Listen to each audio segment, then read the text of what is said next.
우리의 마음과 뜻과 정성을 다하여 주님 앞에 예배하고 나아가도록 하겠습니다.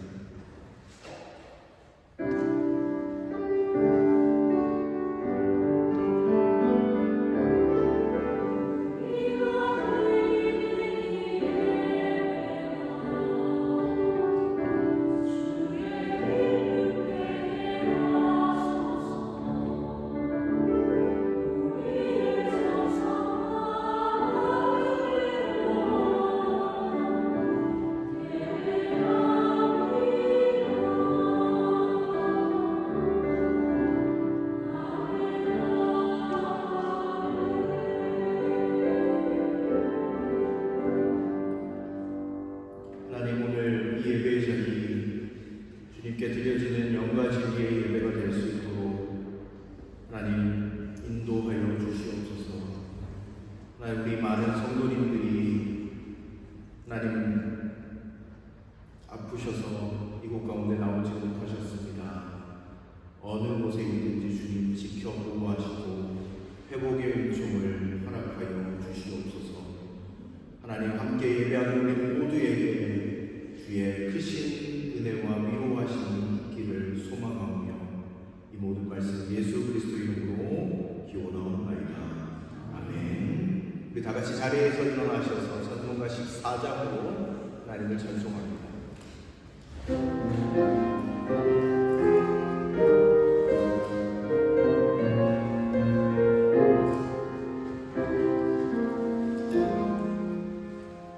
주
한 주간 우리의 삶을 되돌아보며 이 시간 참회의 기도로 나아가길 원합니다.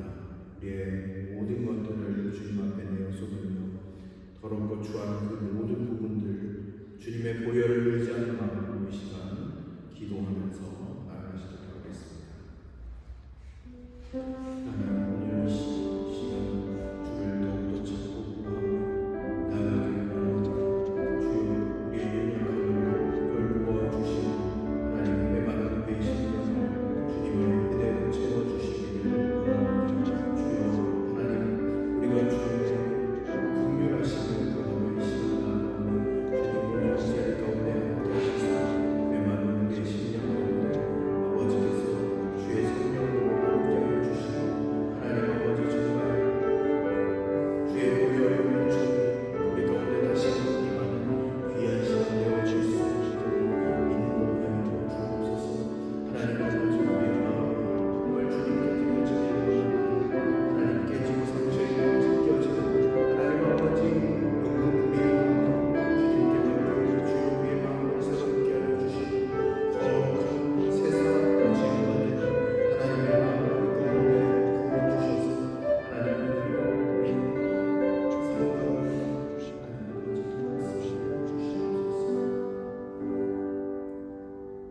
우리는 그리스도 안에서 그의 은혜의 풍성함을 따라 그의 피로 말미암아 속량하고 죄사함을 받았느니라. 아멘. 자리에 앉아주시길 바랍니다. 교동문 49번 시편 108편 말씀을 함께 교독하시겠습니다.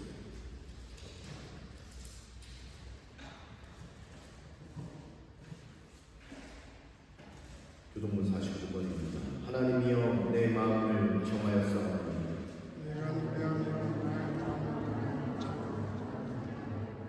비파야 수금아 깰지어다. 여호와여 내가 만민 중에서 주께 감사하고 주의 인자하심이 하늘보다 높으시며 하나님이여 주는 하늘 위에 높이 들리시며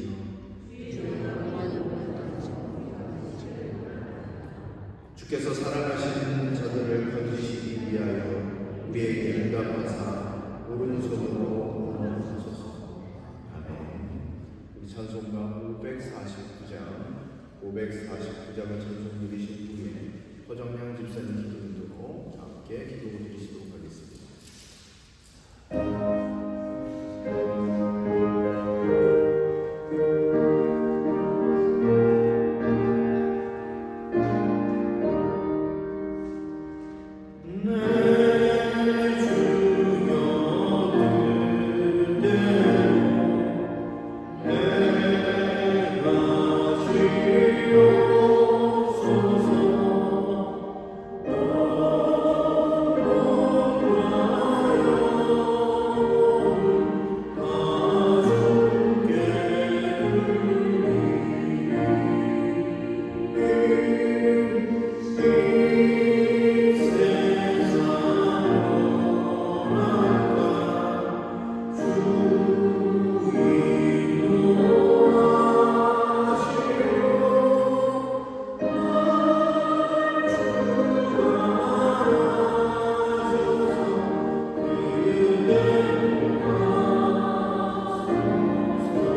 기도 생활 속에 보냈는지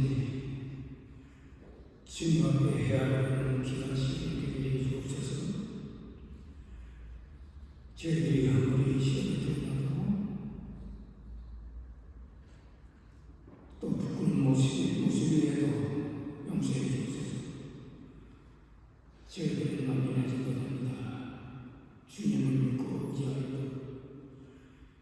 기도 속에 하나님의 자녀로서 살아가려고 노력하지만 각박한 사회 환경 속에서 어둡고 불평등한 경쟁 사회에서 자칫 잘못 생각으로 바르지 못한 생각과 생활에 익숙해져 본연의 신분에서 벗어나는 생각과 구체적인 얘기입니다.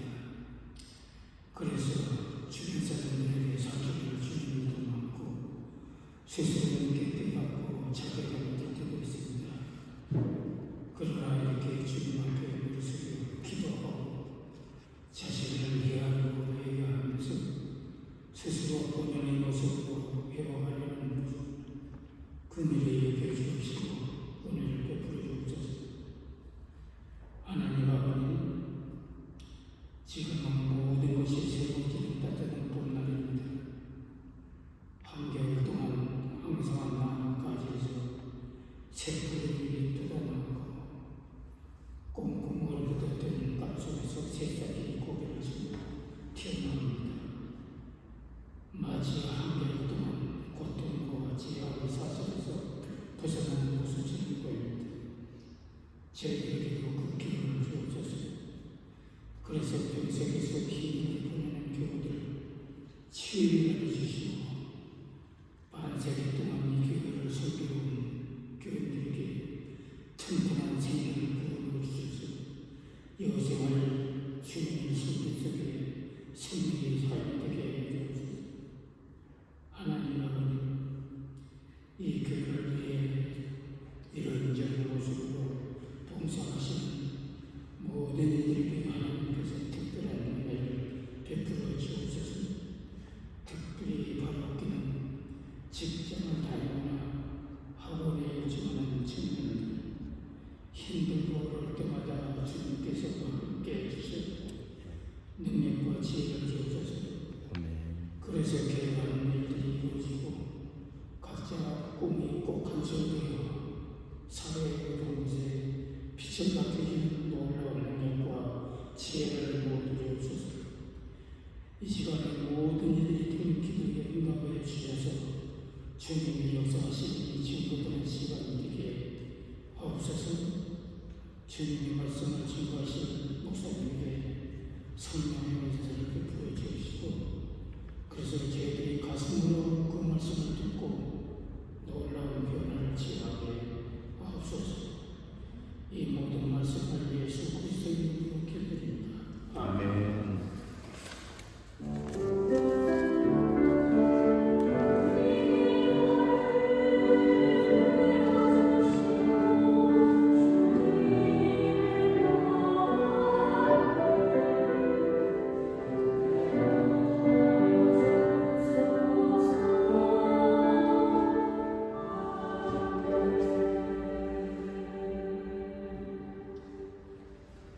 하나님께서 오늘 우리 가운데 주신 말씀은 사도행전 21장 17절로 36절까지의 말씀입니다.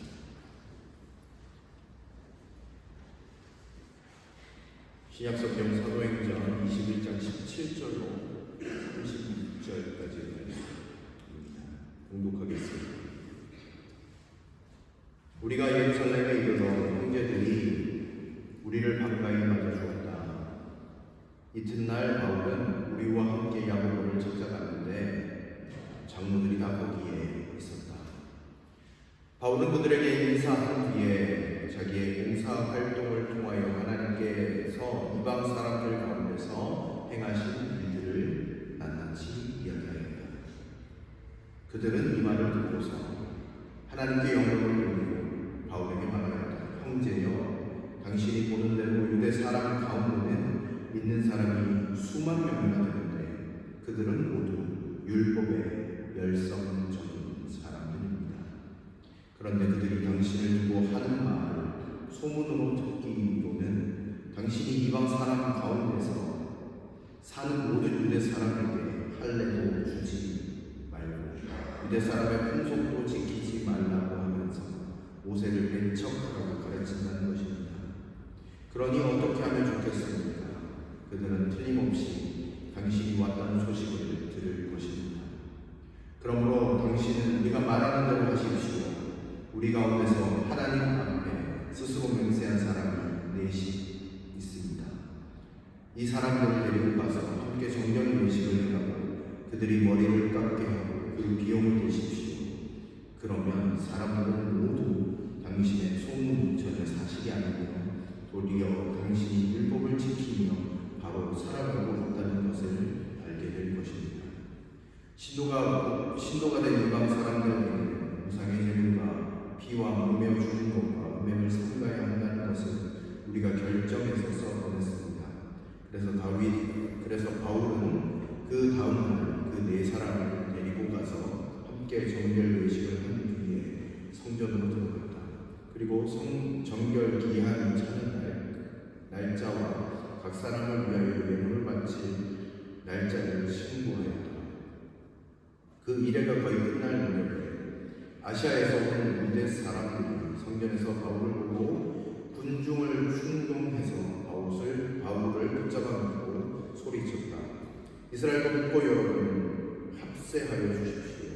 이 자는 어디에서나 우리 민족과 율법과 이곳을 거슬러서 사람들을 가르칩니다.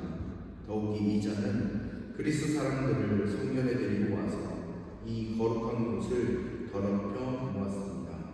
이는 그들이 에베소 사람 드로비모가 바울과 함께 성내에 있는 것을 전에 보았으므로 바울이 그를 성전에 데리고 들어왔으리라고 생각하였기 때문이다. 그래서 온 도시가 소란해지고 백성들이 몰려들어서 바울을 잡아 성전 바깥으로 끌어내리 성전 문이 곧 닫혔다. 그들이 바울을 죽이려고 할 때에 온 예루살렘이 소요에 휘말려 있다는 보고가 천부장에게 올랐다. 그는 곧 병사들과 백부장들을 건드리고 그 사람들에게로 달려갔다. 그들은 천부장과 군인들을 보고 바울을 때리는 것을 멈추었다. 천부장이 가까이 가서 바울을 체포하였다. 그리고 그는 부하들에게 쇠사슬을 들로 바울을 결박하라고 명령하고 그가 어떤 사람이고 또 무슨 일을 하였는지를 물었다. 그러나 우리 가운데서 사람들이 저마다 다른 소리를 질렀다. 천부장은 소란 때문에 사건의 진상을 알 수 없었으므로 바울을 명령하고 끌고 가라고 명령하였다. 바울이 층에 이르렀을 때 군중이 하도 난폭하게 굴었기 때문에 군인들이 그를 둘러내고 가야 하였다. 큰 무리가 따라오면서 그 자를 없애버려라 하고 외쳤다. 아멘. 성가대 찬양을 읽겠습니다.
예, 우리 많은 성도님들이 독감에 걸리신 것 같습니다. 속히 회복할 수 있도록 함께 중보기도 해주시면 감사하겠습니다. 우리 또 지게네 송한영 집사님께서도 이제 조금씩 도전 중에 계십니다. 성도 여러분들의 기도에 또 감사드리고 또 계속해서 기도해 주시면 좋겠습니다. 하나님께서 오늘 이 자리에 나오신 우리 모든 성도 여러분들에게 강건함의 축복과 은혜를 허락해 주시기를 간절히 축원드립니다.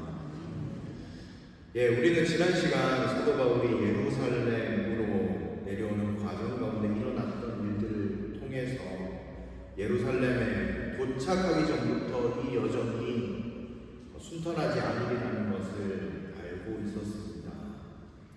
성령께서 여러 사람을 통해서 환난과 결박이 기다리고 있음을 바울에게 알게 하셨습니다. 하지만 바울은 두려워하지 않았죠. 왜 그렇습니까? 그 이유는 명확했습니다.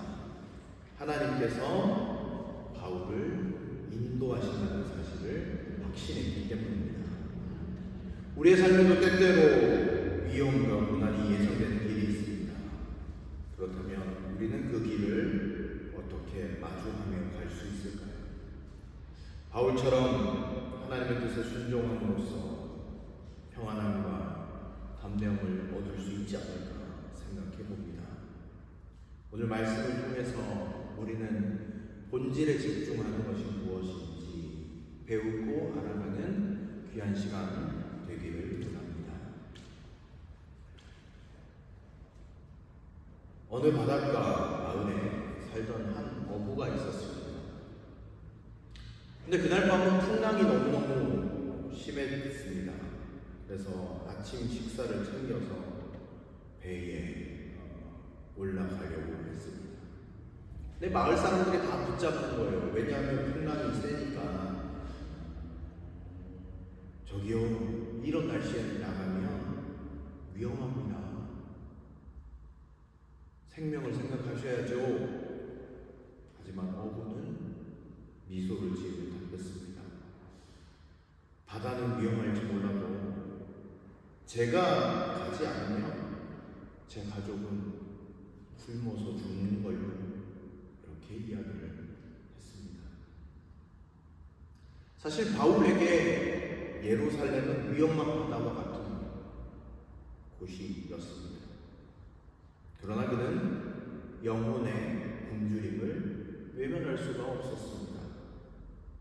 바울은 사명을 위해서 드디어 예루살렘으로 그렇게 내려가게 됩니다. 내려갔더니 바로 결박 당할 수도 있잖아요. 근데 그러지 않았어요. 이 본문을 보면 예루살렘 교회가 환대해주는 그런 경험을 합니다. 그리고 이튿날 바울은 예루살렘 교회의 지도자 야고보와 장로님들을 만나게 되었습니다. 왜 이들을 만나게 되었는가? 우리가 두 가지 이유를 들어볼 수 있는데, 먼저 예루살렘 교회에 제3차 선교 여행에 대한 보고를 하고 선교 보고를 하고 내려간 것입니다.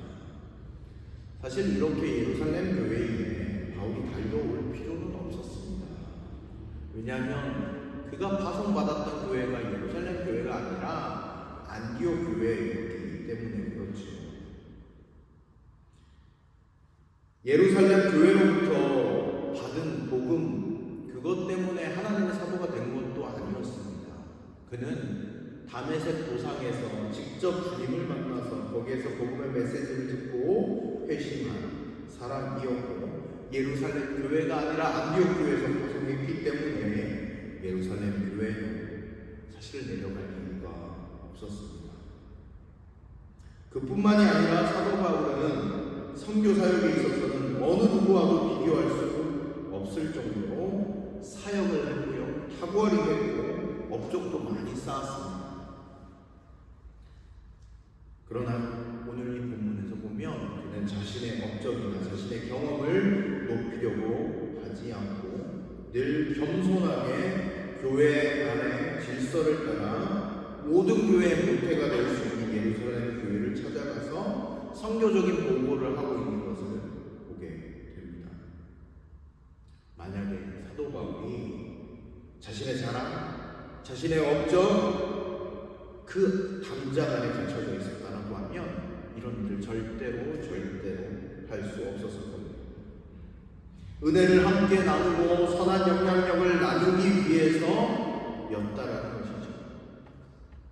예루살렘 교회 가서 내가 이렇게 했어 거들먹거리면서 나가는 것이 아니라 하나님께서 자신을 통해서 어떻게 이방 땅 가운데서 일하게 하셨는가, 무슨 일들을 이루셨는가, 그것을 고백하면서 함께 은혜를 나누고 있다는 사실입니다. 이게 바로 바울의 위대한 점이고 놀라운 점입니다. 겸손하게 나아갔던 것.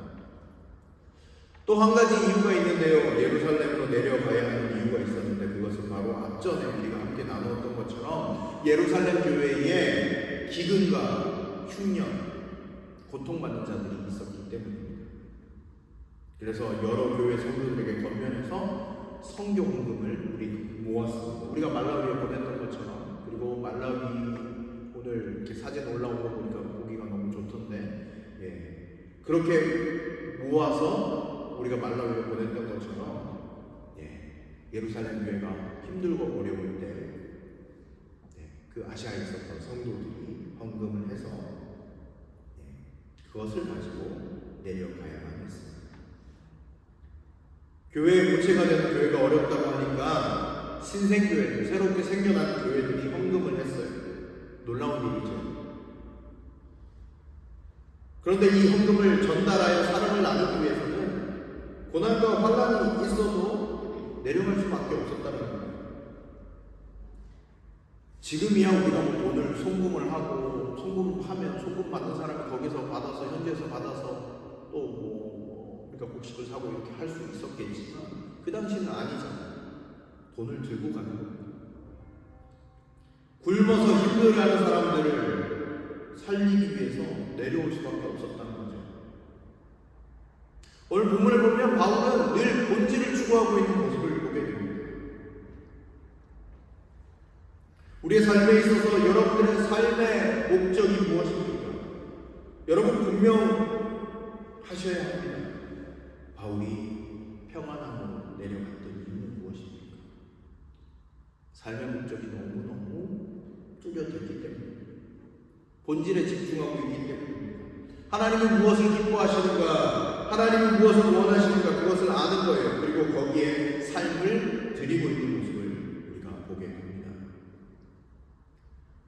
여러분, 주님을 알고 주님의 마음을 알아갈수록 삶은 점점 더 명확해지고 단순해집니다. 왜 그렇습니까? 우리가 하나님을 알아갈수록 하나님이 기뻐하시는 것이 무엇인지,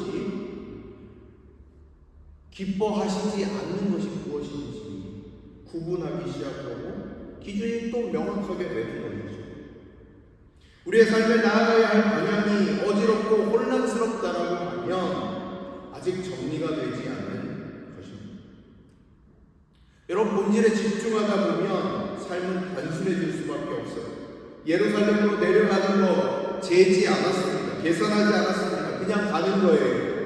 예루살렘으로 내려가야 로마까지 복음을 전할 수 있기 때문에 내려간 것이었고, 자신이 내려가야 예루살렘에 있는 형제 자매들이 끼니를 해결할 수 있다라는 그 마음, 그가 예루살렘으로 내려가게 만들었던 그 마음이라는 것입니다. 사랑하는 성도 여러분, 우리의 인생이 그리 복잡해 보이십니까? 여러분, 본질에 집중하면 혼란스럽지 않습니다. 본질을 추구하고 집중하면 교회도 마찬가지예요. 교회가 본질에 집중하면 복잡하지 않습니다. 무엇이 주님의 뜻인가 묻고 그것에 온전히 힘을 쏟으면 되는 것이죠. 그것이 주님이 원하시는 공동체의 모습이라는 사실입니다. 여러분들의 삶도 또 우리 교회도 오직 진리와 본질에 집중하며 주님의 나라를 함께 꿈꾸며 나아가시기를 간절히 축원드립니다. 자, 이제 20절부터 22절 말씀 같이 한번 보실까요? 그들이 이 말을 듣고서 하나님께 영광을 돌리고 바울에게 말하였다. 형제여, 당신이 보는 대로 유대 사람 가운데서 믿는 사람이 수만 명이나 되는데 그들은 모두 율법의 열성적인 사람들입니다. 그런데 그들이 당신을 두고 하는 말을 소문으로 듣기로는 당신이 이방 사람 가운데서 사는 모든 유대 사람에게 할례도 주지 말고 유대 사람의 풍속도 지키지 말라고 하면서 모세를 배척하라고 가르친다는 것입니다. 그러니 어떻게 하면 좋겠습니까? 그들은 틀림없이 당신이 왔다는 소식을 들을 것입니다. 아멘. 그럼 바울이 성경 보고를 하니까 야고보와 장로들이 하나님께 영광을 올려드렸어요. 얼마나 좋습니까? 그러면서 예루살렘 교회도 부흥했습니다. 이 소식을 야고보가 증거했습니다. 작은 예루살렘에 있었던 교회가 이제 수만 명이 되었다라는 거예요. 엄청난 교회가 되었다라는 거죠. 그런데 문제는 무엇이냐면 그 교회가 오늘 본문에 기록되어 있습니다. 어떻게 기록되어 있습니까? 다 율법의 열성을 가진 자라고 말하고 있습니다. 이게 예루살렘 교회의 문제가 되었다라는 겁니다. 사람들이 많이 모였습니다. 지금 뭐의 열성을 가지고 있습니까? 그런 율법의 열심을 가진 자들이 대다수의 교인이 되어버린 것 같다라고 여기 기록하고 있습니다. 성령 안에서의 기쁨과 자유함을 누리게 된 사람이 아니라 율법에 다시 열심을 내는 자들이 되었다라고 기록하고 있다는 거예요. 여러분, 교인이 많으면 좋은 건 아닌가요? 사람이 많이 모이면 좋은 건 아닌가요? 그런데 이 사람들이 예수님께 열심을 낸 것이 아니라 율법 가운데 열심을 내고 있는 모습을 오늘 본문에서 보게 된다는 사실입니다. 사랑하는 성도 여러분, 저와 여러분들이 예수님께 열심을 내야 합니다. 우리가 하고 있는 사역이나 모임이나 회의, 우리의 모든 관심이 다른 데 있으면 안 된다는 것이죠. 여러분, 겉으로 보면 잘 모릅니다. 하나님의 일을 열심히 한다고 생각하는 사람들이 우리가 잘 아는 대로 하나님의 아들 십자가에 못 박혀서 죽게 만들었습니다. 율법에 열심히 있었던 사람들이 예수님을 십자가에 못 박게 했습니다. 그런 유대인들이 예수님을 주라고 고백하고 예수가 그리스도요 하나님의 아들이심을 고백하면서 지금 교인이 수만 명이나 생겼는데 율법의 열심으로 다시 돌아가고 있는 것을 보게 됩니다. 성령의 능력을 잃어버리는 그 모습을 예루살렘 교회가 보이고 있었다는 거예요. 여러분, 교회가 커졌습니다. 큰 세력이 되었습니다. 근데 율법에 열심히 되고 있습니다. 저는 이게 동일하게 이 시대 교회 가운데도 나타날 수 있는 문제라고 생각합니다. 한국 교회 사람 많아졌습니다. 세력이 되었습니다. 그런데 거기에 예수님이 없는 경우는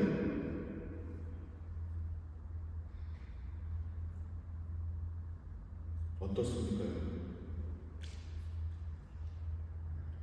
예수님께 집중하지 않는 모습이 나타나고 있는 것 여러분 혹시 보고 계십니까?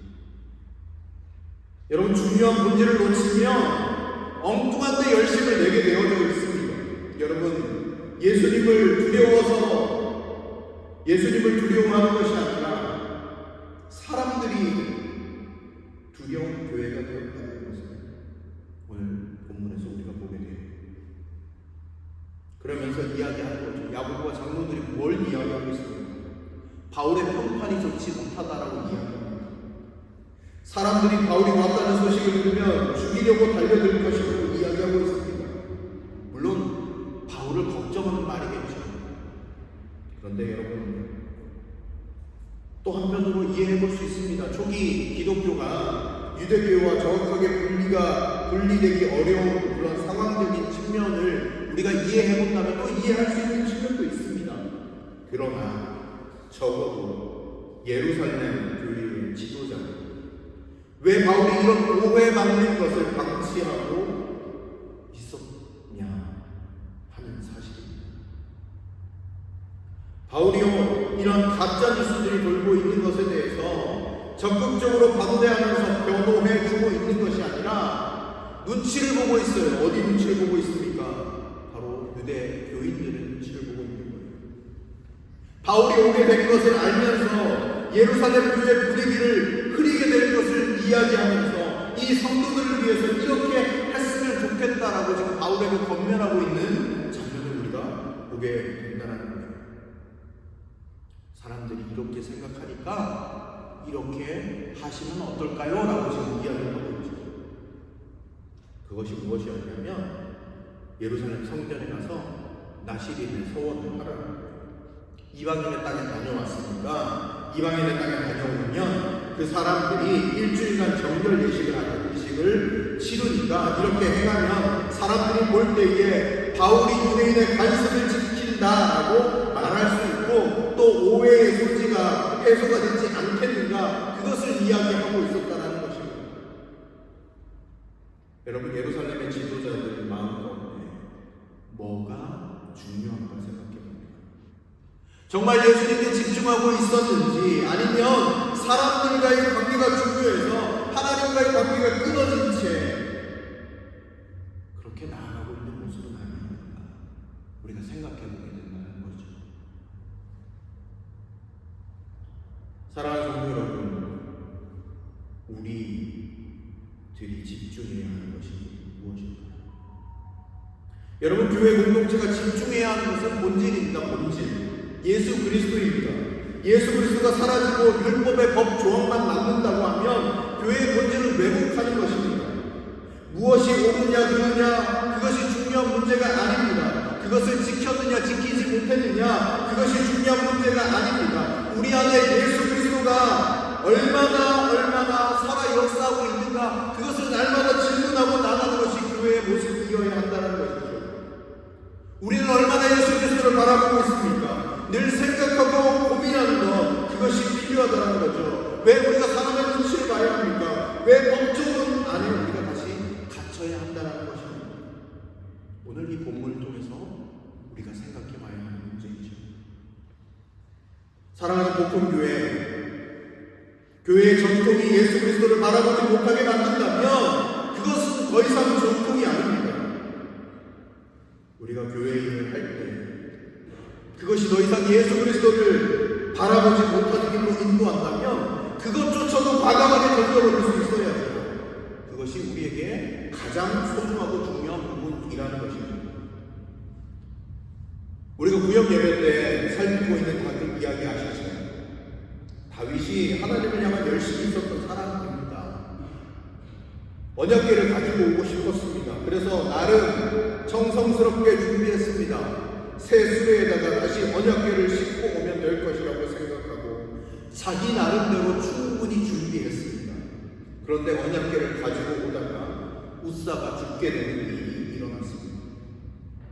우리가 함께 나눴던 구역들 있죠? 무엇이 문제였습니까? 열심히 있었는데 하나님이 무엇을 기뻐하시는가, 무엇을 원하시는가 깊이 고민하지 못했다는 거예요.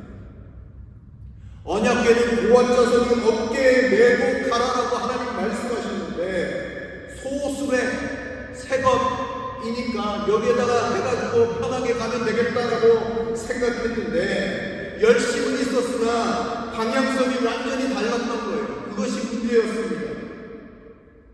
예루살렘 교회도 교인은 많아졌습니다. 그리고 열심도 있었는데 방향성이 다른 거예요. 왜 율법에 열심을 냅니까? 왜 주님이 아니라? 주님께서 기뻐하시는 일이 아니라 왜 율법의 조문에 열을 내는 것입니까? 방향성이 완전히 다른 거죠. 여러분, 아무리 교회가 커도, 여러분 아무리 많은 사람들이 모여도 본질을 잃어버리면 안 되는 것입니다. 이게 가장 중요한 부분이라는 거죠. 사랑하는 성도 여러분, 우리 교회가 늘 본질을 추구하는 그런 예수님을 바라보는 교회가 되기를 간절히 소망해 봅니다. 시간이 지나면 지날수록 이렇게 해왔다는 전통이 주님보다 앞서지 않았으면 좋겠습니다. 이를 위해서 회의를 하거나 사역하는 것보다 말씀 보고 기도하며 주님께 집중하는 것이 더 우선이 되는 본질을 추구하는 교회로 달려나가는 저와 여러분들이 되시기를 주님의 이름으로 간절히 축원드립니다.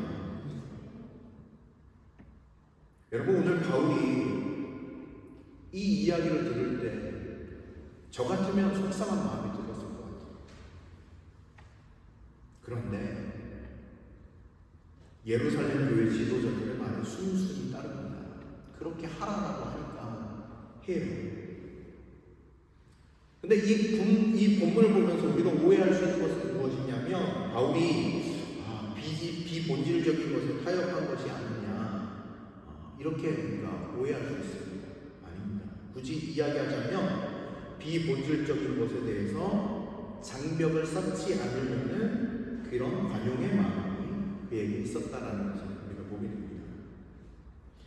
그의 마음은 본질을 추구하고 있어요. 예수 그리스도, 복음, 이 본질적인 것에 항상 초점을 맞추고 있는데, 때때로 이 본질적인 것을 위해서, 본질을 위해서 비본질을 내려놓을 수 있다라는 것을 보여주는 것이 바울의 모습이라는 거죠. 그 마음이 어디에 잘 표현되어져 있는가? 우리 성경책 한번 찾아보실까요? 고린도전서 찾아보겠습니다. 시약성경 고린도전서 9장입니다. 고린도전서 9장.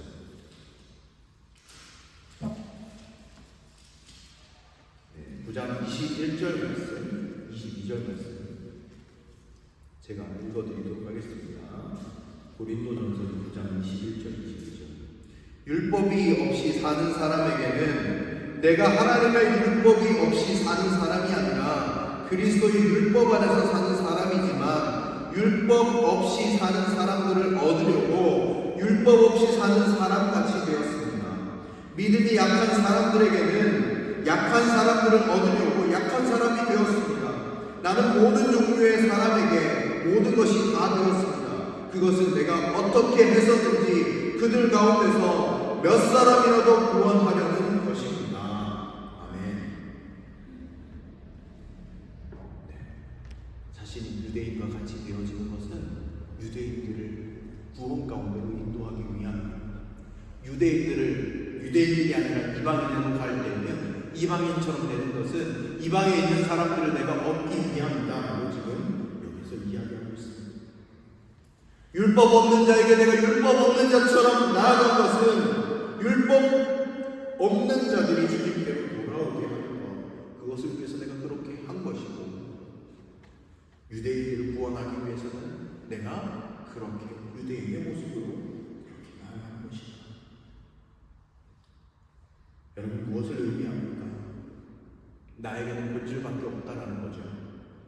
예수 그리스도의 본질을 위해서 비본질적인 것에 열려있다라는 것을 이야기하고 있습니다. 유대인들을 전도하고 주님께 돌아오게 하기 위해서 기꺼이 유대인이 되겠다라는 거예요. 반대로 이방인들을 얻고자 할 때 기꺼이 이방 사람이 되겠다는 겁니다. 본질을 추구하는 삶에 대해서 이야기하고 있는 것이죠. 사랑하는 성도 여러분, 본질에 충실할수록, 주님의 명령에 우리가 더 충실할수록, 사람이 두려워서가 아니라, 사람과 적절한 타협을 해서가 아니라, 그런 것들에 묶이지 않고 그런 것들로부터 자유한 사람이 될 수 있음을 오늘 여기에서 알게 되어지는 것입니다. 더불어서 우리가 오늘 읽었던 사도행전 다시 한번 돌아가 볼까요? 28절부터 29절까지 말씀 같이 한번 보시도록 하겠습니다. 사도행전 22장 28절 같이 한번 보실까요?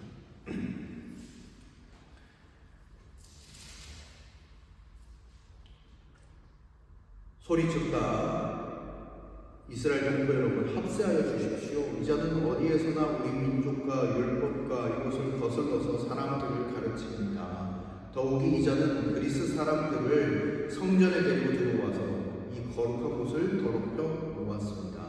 이는 그들이 에베소 사람 드로비모가 바울과 함께 성내에 있는 것을 전해 보았으므로 바울이 그를 성전에 데리고 들어왔으리라고 생각하였기 때문이다. 아멘. 그리고 우리 30절까지 한번 볼까요? 그래서 온 도시가 소란해지고 백성들이 몰려들어서 바울을 잡아 성전 바깥으로 끌어내니 성전 문이 곧 닫혔다. 아멘. 자, 그런데 여러분, 예루살렘 교회 지도자의 말을 따라서 그렇게 정결 예식을 치르고 성전에 그렇게 올라갔는데, 그렇게 했음에도 불구하고 어떻게 되었습니까? 아시아에서 온 유대인들 때문에 잡히게 되었습니다. 요즘 우리가 가짜 뉴스를 많이 접하죠. 판을 치고 있는 상황 가운데 있습니다. 매스컴에 그냥 보도해놓고 아니면 말고 이런 식이죠. 오늘 사도 바울도 사실 가짜 뉴스의 피해자입니다. 아시아에서 유대인들이 뭐라고 이야기했어요? 그리스도인을 데리고 성전에 데리고 들어와서 이 거룩한 것을 더럽혔다고 이야기합니다. 그런데 팩트 체크를 하지 않았어요. 안 하고 뭐라고 했냐면, 오늘 성경에 기록되어 있죠. 그런데 이전에 에베소 사람 드로비모와 바울과 함께 성내, 그러니까 시내에 있는 것을 보았다. 그리고 그를 성전에 데려오고 들어갈 줄로 생각했다라는 거예요. 여러분, 바울이 유대인들의 규례를 무시하고 드로비모를 성전 안으로 들어오게 했을까요? 그렇지 않았습니다. 이렇게 정결 예식을 치러서 유대인들을 구원하고자 하는 마음으로 이렇게 했다라고 하면 그렇게 지켰겠죠. 그렇지 않았습니다. 이들은 어떻게 생각했냐? 며칠 전에 드로비모, 이방인이었던 드로비모와 함께 있는 것을 봤으니까 성전에도 같이 올라왔을 것이다 라고 생각하고 오해했어요. 바울이 유대인들이 주님을 믿을 수 있다면 자신은 저주받아 끊어질지라도 원하는 바다, 이렇게 이야기했던 바울인데 그럴 이유가 전혀 없는 거예요. 그들의 심기를 건드릴 이유가 전혀 없습니다. 그런데 가짜 뉴스를 퍼뜨려서 사람들을 선동해서 바울이 잡히게 만들었습니다. 여러분, 오해 때문에 잡히게 되면 얼마나 속상합니까? 그런데 오늘 이런 일이 어디에서 일어나는가? 성전 안에서 일어났습니다. 성전은 하나님의 임재하심을 경험하는 곳이어야 합니다. 주님의 은총을 경험해야 하는 곳입니다. 그런데 소동을 일으켜서 바울을 성전 밖으로 끌고 나오는 모습이 그려지고 있습니다. 그런데 저는 30절 마지막 구절이 참 저에게 큰 의미로 다가왔는데, 여러분 30절 제일 마지막 구절 한번 보실까요? 성전 문이 곧 닫혔다라고 기록하고 있습니다. 성전 문이 곧 닫혔다. 저는 이게 좀 크게 다가왔어요. 물론 성전 예배 시간이 끝났으니까 성전 문이 닫혔다고 이해할 수도 있습니다. 근데 저에게는 좀 특별히 다가왔는데, 여러분 이 본질의 문제를 계속해서 본질의 문제로 이 본문을 이제 이해해 보려고 하니까, 성전의 본질이 무엇입니까? 하나님을 만나고 예배하는 것이죠. 하나님의 은혜를 경험하는 것이죠. 은총을 경험하는 것이죠. 그런데 무엇이 있었습니까? 충동이 있고 미워함이 있고 소란이 있었습니다. 하나님의 은총을 선포하는 바울을 잡았습니다. 저는 이 구절을 보면서 그래서 성전문이 영원히 닫히게 되지 않았을까 생각해 보게 되었습니다. 정말로 이 이후에 조금 지나서 예루살렘 성전이 완전히 파괴됩니다. 정말로 성전의 문이 닫혀버린 것이죠. 여러분, 본질을 잃어버리면 문을 닫게 됩니다. 성전은 만민이 기도하는 집인데 기도가 없고 예배가 없고 선동과 충동만 있으니 결국 문이 닫혀버렸어요. 여러분, 너희가 하나님의 성전인 것과 하나님의 성령이 너희 안에 계신 것을 알지 못하느냐 하고 성경은 우리 가운데 이야기하고 있습니다. 구약의 성전은 무너졌지만 오늘 성경은 우리에게 우리가 하나님의 성전이라고 이야기합니다. 그런데 사랑하는 성도 여러분, 우리 안에 하나님을 찾고 구하는 예배의 항로가 없다면, 하나님께 기도하는 기도의 항로가 없다면, 주께 자신을 드리는 번제가 없다면 우리도 바울을 잡으려고 했던, 그래서 충동하고 오해했던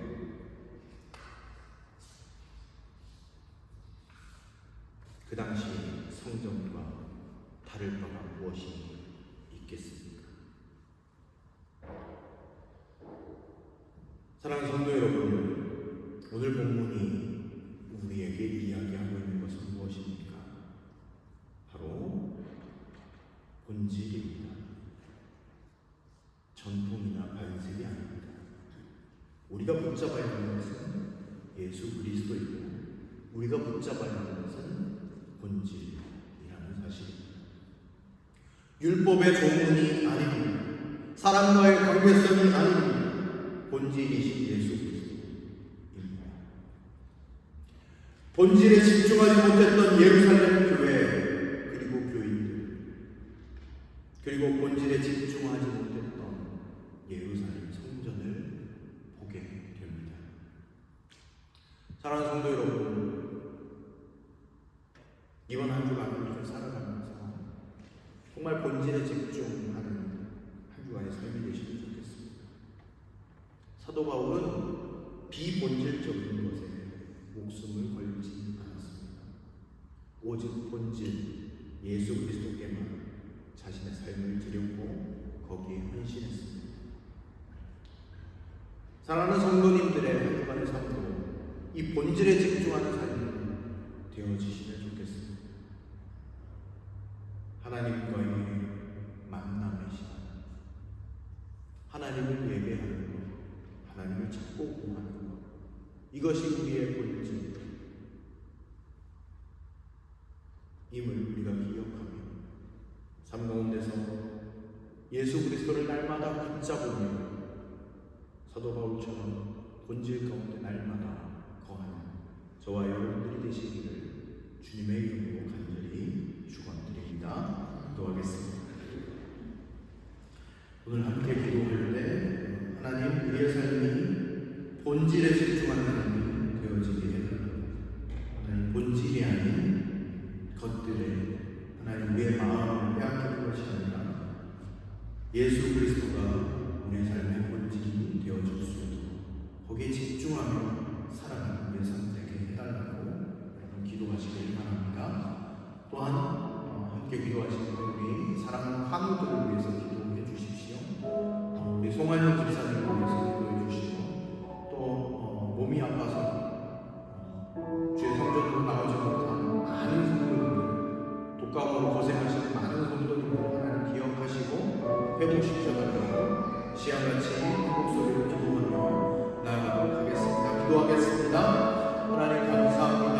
하나님 아버지, 우리가 하나님 아버지 비본질적인 것에 하나님 우리의 마음을 빼앗기지 않도록 도와주시고, 하나님 아버지 본질 예수 그리스도가 우리의 삶의 중심이 되고 또 그 예수 그리스도를 날마다 붙잡는 우리의 삶이 될 수 있도록 은혜 베풀어 주시옵소서. 사랑하는 성도님들의 삶을 하나님 기억하여 주시길 원합니다. 하나님 아버지 병상에서 신음하는 우리 사랑하는 백성들 하나님 기억하여 주시고 치료하는 감성을 말하여 주시고 여호와 rapha의 하나님 치료하시는 하나님께서 안수하여 주실 때 깨끗하게 회복되어질 수 있는 은혜를 우리 가운데 허락하여 주시옵소서.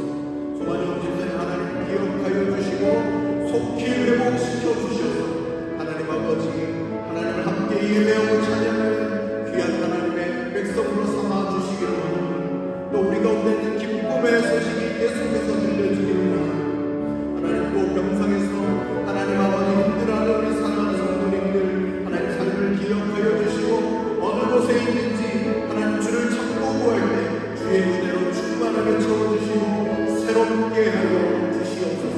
하나님 동일한 하나님의 은혜를 허락하여 주시옵소서.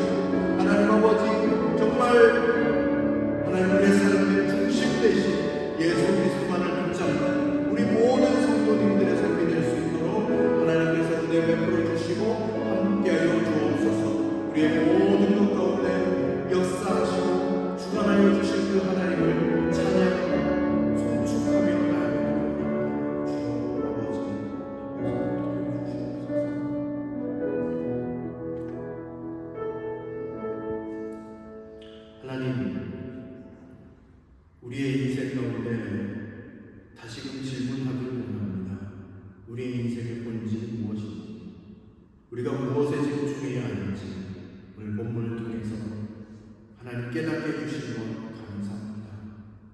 하나님, 우리가 예수 그리스도께 날마다 집중된 그런 삶 살기를 원합니다. 세상의 것과 또 여러 가지 분주한 마음으로 말미암아 예수 그리스도를 놓치지 않도록 하나님 우리의 마음을 주관하시고 주님께 집중하며 주님께 모든 것들을 맡기고 귀를 기울이며 사랑하는 복음의 모든 성도님들 되실 수 있도록 인도하여 주시옵소서. 하나님, 몸이 아파서 고통 가운데 있는 형제자매들이 있습니다. 그들이 어느 곳에 있는지 간에 주님 기억하여 주시고 새 힘을 더하여 주시고 치료하는 감사를 받아주셔서 속히 회복시켜 주시고 함께 예배함으로 기뻐할 수 있는 은혜를 우리 가운데 허락하여 주시옵소서. 모든 것 감사드리옵고 예수 그리스도의 이름으로 기도드리며 하나님 또한 귀한 물질을 주님 손에 올려드리는 손길들 하나님 기억하여 주시기를 원합니다. 하나님, 11조와 감사원금과 여러 가지 헌금, 성경금, 구역헌금으로 드려진 그 손길들을 하나님 기억하시고 하나님, 우리가 정말 주님께 우리의 마음을 드리며 최선의 것으로 하나님께 영광 올려드리며 우리의 삶 될 수 있도록 우리의 삶을 축복하시고 하나님, 우리의 삶 가운데 넘치도록 채우시는 하나님의 은혜가 날마다 있게 하여 주옵소서. 드려진 예물을 하나님 손에 맡겨드리며 하나님의 나라를 위하여 귀하게 사용하여 주시옵소서. 감사드리며 예수님의 이름으로 기도드립니다. 아멘. 네, 이 시간 우리 장로님 나와주셔서 교회 소식을 전해주시도록 하겠습니다.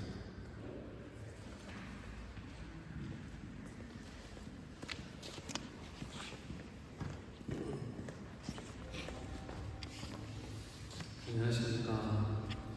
편찮으신 분들이 많으신 것 같은데 잘 회복하고 건강해지실 수 있도록 기도해 주시길 부탁드리겠습니다. 저희 오랜만에 김근호 형제 저희 또 방문해 주셨습니다. 인사하십시오.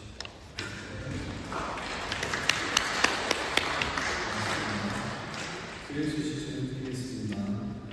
다음 주 주일 예배는 3.1절 기념 주일 예배로 드리도록 하겠습니다. 그리고 오는 토요일 3월 1일 오전 8시에 세대하는 토요 아침 기도회가 교회별관 지하에서 있습니다. 기도회 이후에 주차를 함께 나누도록 하겠습니다. 말씀의 선물 50일 묵상 훈련을 시작합니다. 3월 2일부터 3월 20일까지 진행되고요. 기간 동안에 매주 토요일 오전 10시에 교회 별관에서 다 같이 만나서 묵상 나눔 방송을 진행을 합니다. 이 기간 동안에는 토요 아침 기도회는 쉬도록 하겠습니다. 또 말씀의 선물 50일 묵상 훈련 교재는 지금 나가실 때 안내석에서 받아가시기를 부탁드리겠습니다. 이카카 여신교회 연합모임이 3월 8일 토요일 14시부터 17시 리셀골프에서 있습니다. 참가 신청은 내일까지 주부의 신뢰인 전화번호로 신청해 주시면 감사하겠습니다. 그리고 3월 7일 세계 기도일 국제도로는 세계 기도일이 연합동 교회에서 있습니다.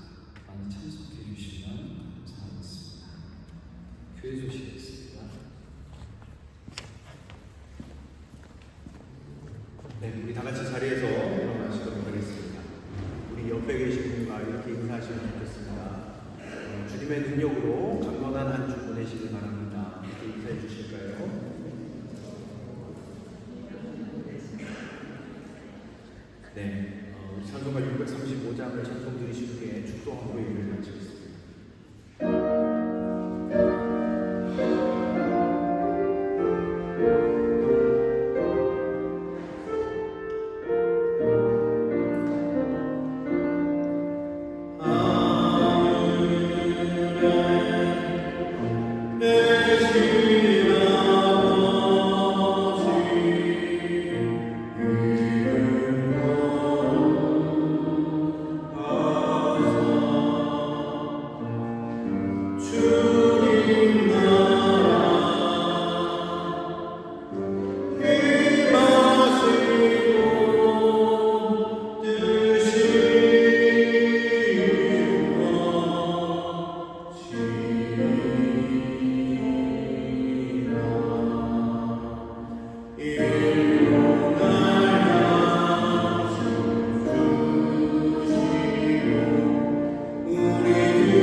이제는 우리 구주 예수 그리스도의 은혜와 하나님의 사랑과 성령의 위로 충만으로 교통하시니 하나님의 말씀을 기억하며 늘 본질 되신 예수 그리스도를 붙잡고 살아나가기로 결단하는 여기 모인 모든 예배자들 가운데 이제로부터 영원토록 함께하옵시기를 간절히 축원하옵나이다.